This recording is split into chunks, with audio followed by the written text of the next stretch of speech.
Hi there everybody, Bald&curious here. Just shot the New England Regional IDPA Championship yesterday. The video of the stages is already on my channel. I didn't do as good as I hoped.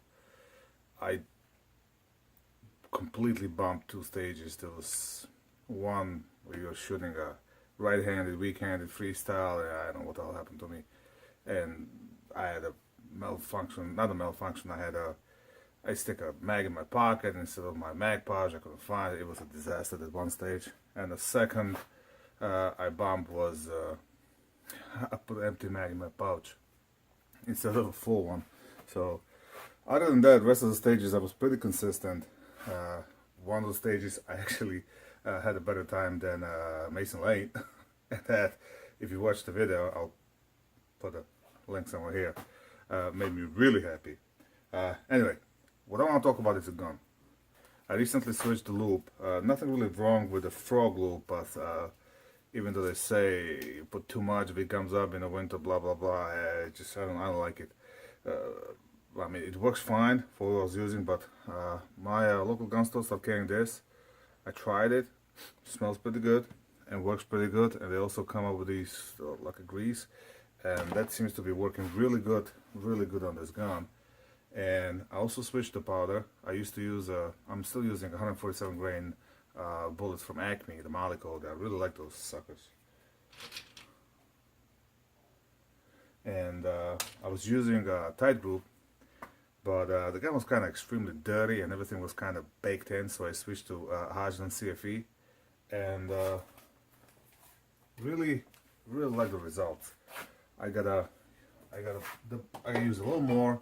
I was about 3.3 grains of tight group. This is close to 4, but I like the results. And again, I haven't cleaned it, haven't stripped it since the match. I want to take it apart now. I want to show you after I think we shot just around 250 rounds. That usually with a tight group, the gun is a lot dirtier. Okay. And like I said, I got a lot more scrubbing. So you can see this was a clean rack.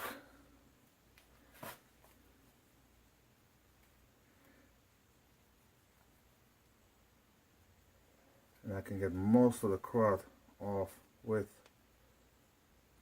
just a rack, and then just a little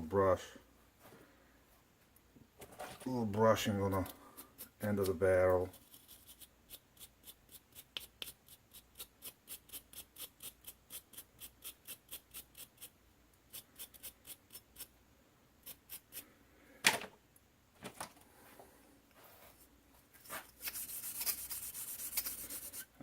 I really clean the guns like really crazy because I keep shooting them, so they never really lean. Usually my safe queens, like my Beretta, Boston Combat, and my 40th anniversary CZ, those I keep clean and oiled up. But you can see that most of the stuff, you can see it on the shiny parts, just, you know, wipes right off. And especially there's one spot on Grand Power that's right here. This is where the barrel sits.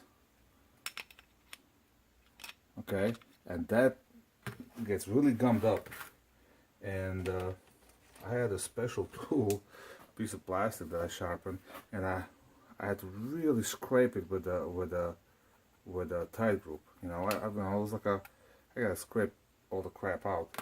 And with the CFE, it's a lot easier, and just kind of washes, no, not washes, that just cleans off. So I'm guessing the combination of the CFE and different loop, you know, you can see stuff just comes out a lot easier. So I think I'm gonna switch to CFE completely. I mean, it's a pretty good powder as far as I'm concerned. That's what I need, what I needed to do. And while I'm at it, let me show you how I loop the Grand Power, because I guess some controversy around that as well.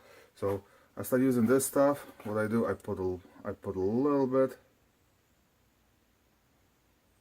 at the end of the barrel, right here, and I smeared it. I put a little bit here, and then I usually just put a little dab on the rails, and that's it. I put the gun back together.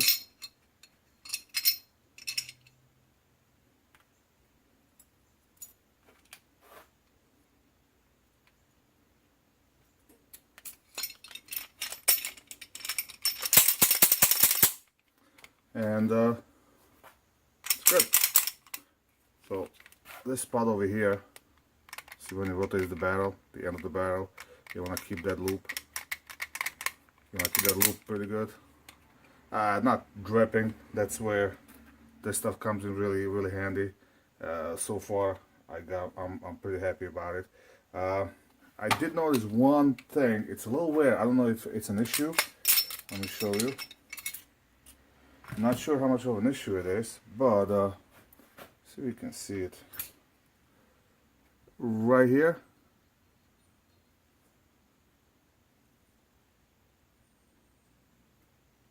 And below seems to be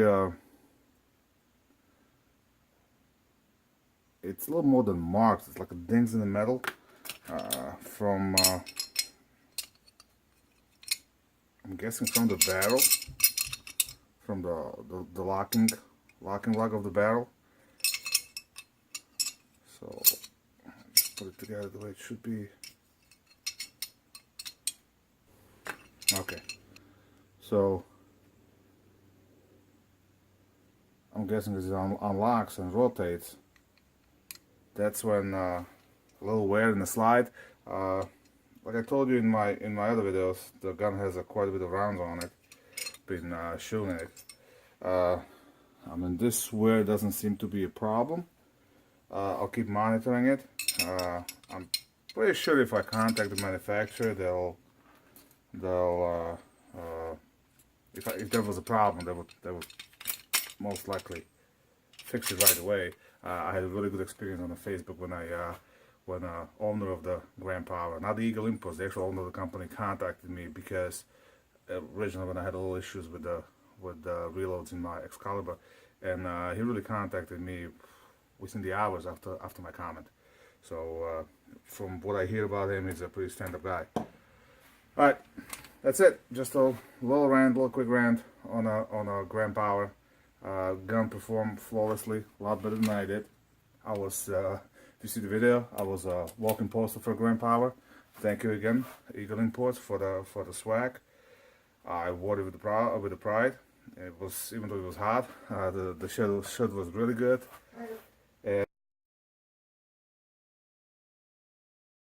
And I had a lot of good positive feedback from the shooters. Come on, dog. Positive feedback from the shooters. Been trying to promote this gun because, for one, I just want to spread the word. I mean, for even if you're a USPSA shooter, and for the production, a limited minor, I mean, for the money, I don't think that's a better gun. I mean, CZs are great guns, but you can't just buy a stock CZ. You really got to buy a custom shop CZ, and you're paying, $1,200, $1,400, $1,600 for it. The Excalibur, you can pick it up for $850, and it comes out of the box with everything you need, well, except a couple more mags. And you can see all my guns, with the exception a couple of strips of skating tape. That's the only upgrades I did on the gun. I didn't do anything else to it, so that's something about it. So, as always, have fun, keep shooting.